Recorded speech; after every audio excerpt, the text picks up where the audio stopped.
5 signes puissants de l'Esprit Saint en vous. Découvrez 5 manifestations saisissantes prouvant que l'Esprit Saint agit en vous, des signes que seuls les élus discernent. Beaucoup de chrétiens vivent ces bouleversements, mais croient à tort s'égarer faute d'explication. Vous comprendrez pourquoi votre foi ressemble à une lutte et pourquoi c'est ainsi que cela doit être. Si vous ressentez un trouble croissant, une conscience aiguisée ou des sensations inexplicables depuis que vous suivez Dieu, vous êtes au bon endroit. Vous n'êtes pas perdu. Vous vivez une transformation rare. L'Esprit ne cherche pas votre confort, mais votre sainteté, et cela change tout. 1. Votre corps repousse le péché. L'Esprit fait de vous un temple sacré, intolérant au péché. Mentir vous noue l'estomac. Juger donne des migraines.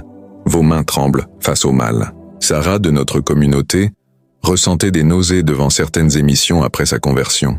L'Esprit élimine le péché radicalement. Ce qui vous semblait anodin devient insupportable, car l'Esprit vous purifie.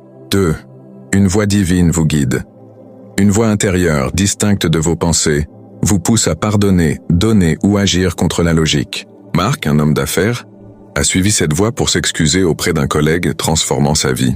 L'Esprit guide vers la vérité, souvent inconfortable mais toujours transformatrice. Une prière intense. Votre prière devient un combat spirituel. Vous priez pour des inconnus, pleurez pour des nations lointaines ou ressentez la douleur d'autrui. Marie s'est réveillée en pleurs pour une amie, apprenant qu'elle avait été sauvée d'un suicide. Une générosité audacieuse. L'Esprit brise votre attachement au bien.